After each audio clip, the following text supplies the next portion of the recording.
Good evening, and welcome to tonight's edition of Hearth and Hauntings.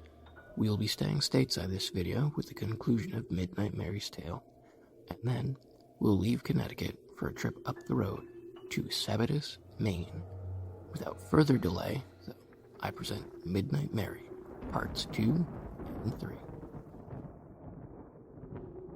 In the area around her former home, on Winthrop Avenue, and down the road to the Evergreen Cemetery, Midnight Mary wanders. Her restless spirit waits for a good Samaritan to pick her up.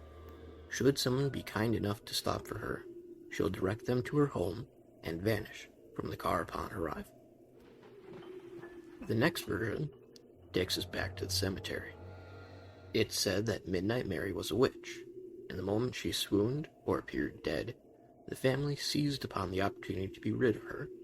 Without checking for signs of life, they buried her. In Midnight Mary's final moments, she cursed the Evergreen Cemetery. She would haunt the rows of tombstones and remain contained within its boundaries, but any who stayed in the cemetery past midnight belonged to her.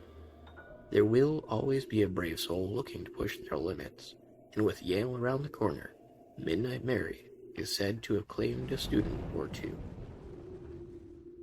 No one has been able to confirm or deny these allegations, but nobody wants to try. Let's wish Midnight Mary a peaceful rest, and we'll head up the coast to Sabattus, Maine.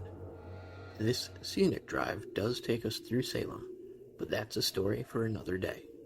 Maine itself is filled with stories, and a future video will feature many of its tales. For now, I'll start with the little one. I give you the Sabattus Well. In 2001, a group of kids were doing as most preteens are wont to do, and daring one another into acts of bravery. On the grounds of a long-forgotten cemetery, at the far side of it, the abandoned well sits behind a decrepit barn.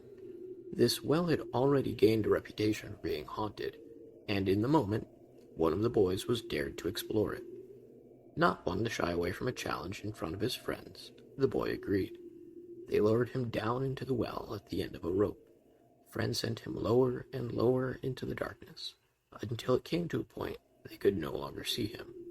The boy had been swallowed up by the dark, but still the friends continued until the line went slack, indicating a bottom. Worried, they pulled back until the rope was tight with the boy's weight. There was no sound from below, and the rope had gone eerily tight, not even swaying in the slightest. Worried, they heaved to and hoisted the boy from the well, but what came out wasn't their friend, not as they knew him at least. His hair had gone bright white, his eyes dark and wild. He was trembling and silent, and just when his friends thought he wouldn't say anything, he shrieked and gibbered, babbling and cackling. The boy appeared to have aged within minutes of being down in the well. He never recovered from his journey into darkness, and is said to reside in the county mental hospital, shrieking sporadically. And so concludes tonight's chapter. These are not New England's only ghost stories and urban legends. We will be spending more time on it in later videos. For now, thank you for listening to tonight's edition of Hearth and Hauntings.